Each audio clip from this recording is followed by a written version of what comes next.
Hello students, welcome to my channel physics by Subhash sir. Motion in straight line के इस lecture में हम acceleration के बारे में पढ़ेंगे। लास्ट लेक्चर में हमने वेलोसिटी के बारे में पढ़ा। अगर वेलोसिटी टाइम के साथ चेंज हो रही है तो वह वेलोसिटी किस रेट से चेंज हो रही है वो अगर हम फाइंड करें तो वही हो जाएगा मोशन के दौरान ऑब्जेक्ट का acceleration. The average acceleration A bar over a time interval is defined as the change of velocity divided by the time interval. So, average acceleration a bar equal to change of velocity delta v divided by time interval delta t. Change of velocity equal to final velocity minus initial velocity delta t equal to t2 minus t1. Average acceleration के ऐसा unit की बात करें तो velocity के लिए ऐसा unit था मीटर पर सेकेंड, टाइम के लिए सेकेंड, तो एवरेज एक्सेलरेशन का ऐसा यूनिट हो जाएगा मीटर पर सेकेंड स्क्वायर। उसका डायमेंशनल फॉर्मूला हो जाएगा m0 l1 t माइनस 2। अब वेलोसिटी पॉजिटिव, नेगेटिव या जीरो हो सकती है, तो एक्सेलरेशन भी पॉजिटिव, नेगेटिव या जीरो हो सकता है। एक्सेलरेशन वेक्टर क्वांटिटी है, मतलब उसका मैग्नीट्यूड एंड डायरेक्शन दोनों होते हैं। जिस तरह से हमने लास्ट लेक्चर में इंस्टेंटेनियस वेलोसिटी को डिफाइन किया था, उसी तरह से इंस्टेंटेनियस एक्सेलरेशन को भी डिफाइन कर सकते हैं। इंस्टेंटेनियस एक्सेलरेशन को कुछ इस तरह से लिख सकते हैं, a equal to limit delta t tends to 0 delta v divide by delta t। Limit के साथ फॉर्मूला लिखा हुआ है, मतलब इसको इन फॉर्म ऑफ डिफरेंशिएशन भी लिख सकते हैं। सो ये हो जाएगा dv by dt। So, instantaneous acceleration A equal to rate of change of velocity with respect to time. Last lecture में हमने पढ़ा था वेलोसिटी v इक्वल टू होता है dx बाई dt। उसकी वैल्यू अगर हम यहां पर रखें तो कंबाइंड फॉर्मूला हो जाएगा d square x upon dt square. तो एक्सेलरेशन के दो फॉर्मूला है dv by dt and d square x by dt square.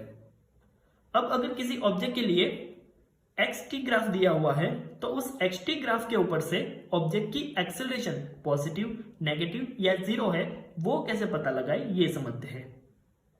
अगर किसी ऑब्जेक्ट के लिए xt ग्राफ का कर्व अपवर्ड डायरेक्शन में है तो उसका एक्सेलरेशन पॉजिटिव होगा। अगर किसी ऑब्जेक्ट के लिए xt ग्राफ का कर्व डाउनवर्ड डायरेक्शन में है तो उसके लिए एक्सेलरेशन नेगेटिव होगा। और अगर किसी ऑब्जेक्ट के लिए xt ग्राफ स्ट्रेट लाइन है, अब xt graph straight line that means ये ऑब्जेक्ट यूनिफॉर्म वेलोसिटी से मोशन कर रहा है। दैट मीन्स मोशन के दौरान ऑब्जेक्ट की वेलोसिटी चेंज नहीं हो रही है। अब अगर वेलोसिटी कांस्टेंट है तो कांस्टेंट वैल्यू का डिफरेंशिएशन जीरो होता है, तो ऐसे केसेस में एक्सेलरेशन जीरो होता है।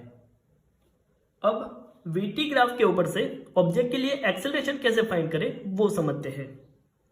अगर किसी ऑब्जेक्ट के लिए वेलोसिटी वर्सेस टाइम का ग्राफ x एक्सिस के पैरेलल दिया हुआ है तो उसका मीनिंग ये हुआ कि टाइम के साथ ऑब्जेक्ट की वेलोसिटी चेंज नहीं हो रही है, वेलोसिटी कांस्टेंट है और कांस्टेंट वेलोसिटी के लिए एक्सेलरेशन जीरो होता है।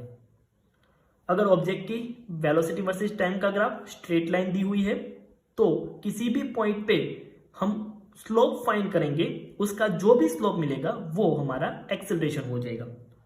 अब वेलोसिटी वर्सेस टाइम के ग्राफ में स्ट्रेट लाइन मतलब यूनिफॉर्मली एक्सेलरेटेड मोशन, मतलब इक्वल टाइम इंटरवल में ऑब्जेक्ट की वेलोसिटी में इक्वल इंक्रीमेंट हो रहा है। अगर किसी ऑब्जेक्ट के लिए वेलोसिटी वर्सेस टाइम का ग्राफ का कर्व डाउनवर्ड डायरेक्शन में है, अब इस केस में किसी भी पॉइंट पे अगर हम स्लोप फाइंड करेंगे तो वो हमें नेगेटिव मिलेगा। दैट मीन्स इस केस में ऑब्जेक्ट का एक्सेलरेशन नेगेटिव है। ऑब्जेक्ट की इस टाइप की मोशन को रिटार्डेशन मोशन बोलते हैं। फॉर एग्जांपल, हम कार लेके जा रहे हैं, हमने ब्रेक लगाई, हम जैसे ब्रेक लगाएंगे तो वेलोसिटी डिक्रीज होगी, तो ऐसी मोशन को रिटार्डेशन मोशन बोलते हैं। अगर किसी ऑब्जेक्ट के लिए वेलोसिटी वर्सेस टाइम का ग्राफ y एक्सिस के पैरेलल दिया हुआ है तो उसका मीनिंग ये हुआ कि किसी एक ही टाइम पे ऑब्जेक्ट की वेलोसिटी डिफरेंट है, जो पॉसिबल नहीं है। कुछ और ग्राफ समझते हैं जिसमें हम ऑब्जेक्ट के मोशन की डायरेक्शन के बारे में भी पता लगाएंगे। फर्स्ट ग्राफ यहां पर दिया हुआ है जिसमें वेलोसिटी वर्सेस टाइम का ग्राफ फर्स्ट क्वाड्रेंट में दिया हुआ है। अगर किसी ऑब्जेक्ट के लिए वेलोसिटी वर्सेस टाइम का ग्राफ फर्स्ट क्वाड्रेंट में दिया हुआ है, उसका मीनिंग ये हुआ कि यहां पर ऑब्जेक्ट पॉजिटिव डायरेक्शन में मोशन कर रहा है। यहां पर इस लाइन का स्लोप पॉजिटिव है, तो ऑब्जेक्ट का एक्सेलरेशन भी पॉजिटिव होगा।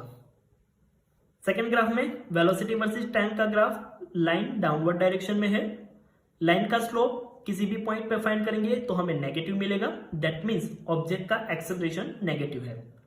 ऑब्जेक्ट के लिए वेलोसिटी वर्सेस टाइम का ग्राफ फर्स्ट क्वाड्रेंट में दिया हुआ है, मतलब ऑब्जेक्ट पॉजिटिव डायरेक्शन में मोशन कर रहा है। थर्ड ग्राफ में वेलोसिटी वर्सेस टाइम का ग्राफ फोर्थ क्वाड्रेंट में दिया हुआ है। That means object negative direction में मोशन कर रहा है।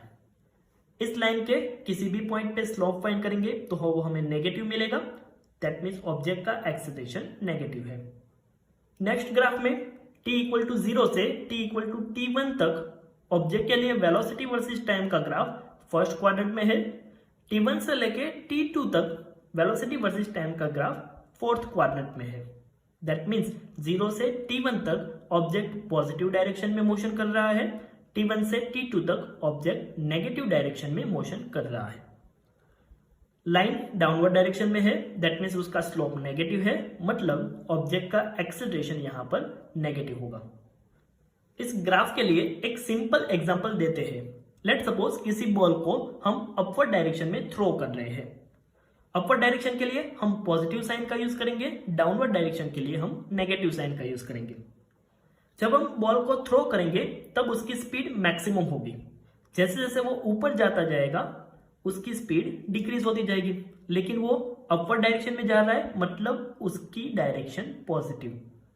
एट t1 टाइम वो मैक्सिमम हाइट पे पहुंच जाता है, वहां पे कुछ पल के लिए वो रुक जाएगा, मतलब वहां पर उसकी स्पीड 0। उसके बाद क्या होगा, वो बॉल डाउनवर्ड डायरेक्शन में आएगा। अब उसने उसकी डायरेक्शन चेंज की, मतलब वो नेगेटिव डायरेक्शन में मोशन करेगा। इस मोशन के दौरान ऑब्जेक्ट की स्पीड इंक्रीज तो होगी, लेकिन वो नेगेटिव डायरेक्शन में इंक्रीज होगी, इसलिए उसको फोर्थ क्वाड्रेंट में ड्रॉ किया हुआ है। जैसे कि हम लास्ट लेक्चर में पढ़ चुके हैं, वेलोसिटी वर्सेस टाइम के ग्राफ में एरिया कवर अंडर कर्व हमें डिस्प्लेसमेंट की वैल्यू देता है।